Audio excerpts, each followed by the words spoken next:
Le Jobbik n'aime pas la presse, mais il y a un sujet qui horripile ses membres plus que tout, l'histoire de Tchonad Sagadi, ancien vice-président du parti, déchu l'année dernière. Il n'appartient plus à notre mouvement, depuis qu'on a découvert ce que vous savez. Manifestation du Jobbik à Budapest il y a 2 semaines. Le parti d'extrême droite hongrois ne cache pas ses accointances néo-nazis. Le défilé rend hommage à un collaborateur renommé de l'Allemagne hitlérienne. Les hommes paradent habillés en garde hongrois, référence à l'ancien parti nazi pendant la Seconde Guerre mondiale.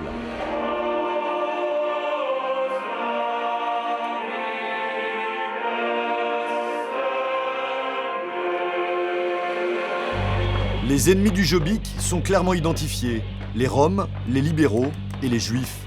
Sur le parcours de la manifestation, un journaliste se fait agresser par 2 membres du parti dans un bus. Forgatás neked már a véget ért, takarodjál haza, jó? Ön kicsoda? Ne törődjél vele, hogy ki vagyok. Jó? Már láttam a zsidó fejeddel együtt fognak levágni. Le Jobbik n'aime pas la presse, mais il y a un sujet qui horripile ses membres plus que tout, l'histoire de Tchonad Sagadi, ancien vice-président du parti, déchu l'année dernière. On ne sait même plus qui c'est. Il n'appartient plus à notre mouvement, depuis qu'on a découvert ce que vous savez. Donc on ne s'en occupe pas du tout, on ne s'occupe pas des étrangers. Le crime de Tchonad Sagadi aux yeux du Jobbik, avoir révélé à l'été 2012 qu'il était lui-même d'origine juive. L'homme de 30 ans venait de le découvrir. Un séisme dans la vie de ce militant d'extrême droite historique et sur la scène politique du pays. Tchonad Sagadi a déclaré qu'il assumait ses origines juives et qu'il était fier de ses ancêtres. La direction du Jobbik va étudier son cas. Très vite, Tchonad Sagadi est rejeté par son parti, puis il disparaît de la scène publique.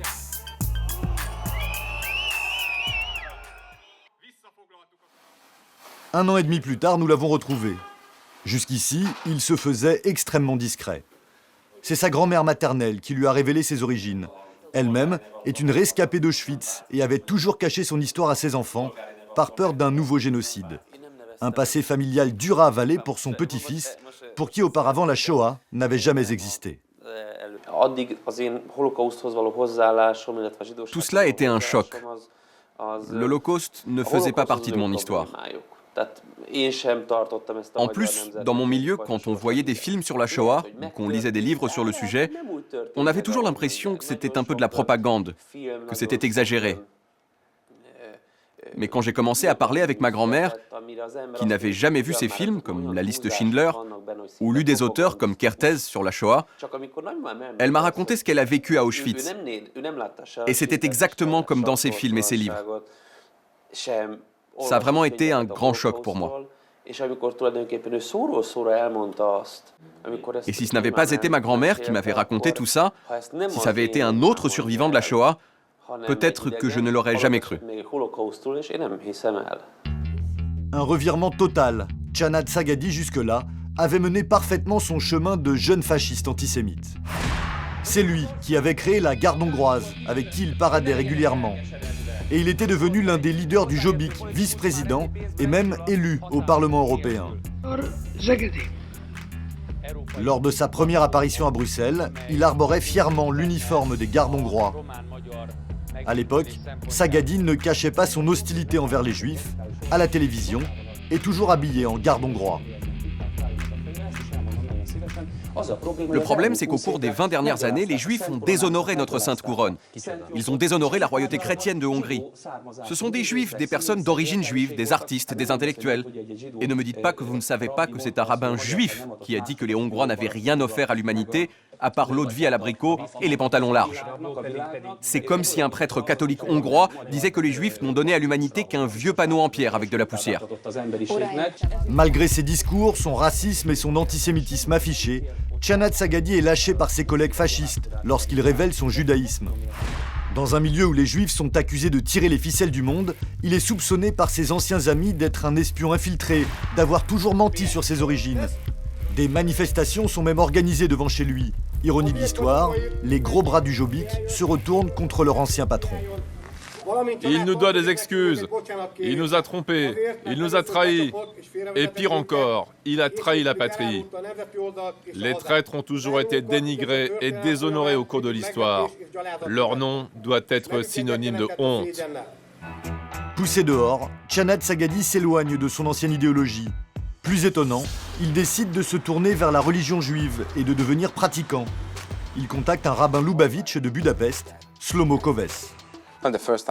La première fois que j'ai reçu un SMS de lui, je n'étais pas sûr. Je ne savais pas si c'était vraiment lui.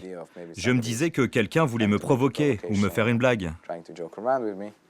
C'est une expérience intéressante de voir quelqu'un en face de vous qui d'un côté porte de grandes responsabilités dans ce qui se passe en Hongrie, dans la société hongroise, et surtout vis-à-vis de la communauté juive, et de l'autre côté, il était juif. Sa grand-mère a été déportée à Auschwitz. Cet homme en face de moi était complètement détruit. Aujourd'hui, Canad Sagadi dit avoir retrouvé la paix. Il suit les préceptes de la religion juive. Il s'est même fait circoncire l'été dernier. Quant à son passé de leader d'extrême droite, il l'a totalement renié. Si je dois mentionner l'une des choses que je regrette en particulier, c'est d'avoir prôné une politique anti-tzigane, la criminalisation de la minorité tzigane, qui est, je pense, une des grandes erreurs dans la Hongrie d'aujourd'hui. On peut dresser un parallèle avec les Juifs, qui ont tous été transportés dans des wagons vers les camps de concentration parce qu'ils étaient juifs. Aujourd'hui, je sais que la seule solution est l'intégration des Roms dans la société hongroise. Canad Sagadi n'a jamais quitté son siège de député européen, mais il ne se représentera pas aux prochaines élections. Il ne sait pas encore ce qu'il va faire de sa nouvelle vie. Quant au Jobbik, il se porte bien. Il reste l'un des plus puissants partis d'extrême droite européens. Pour les prochaines élections, il est crédité par les sondages de 15% d'intention de vote en Hongrie.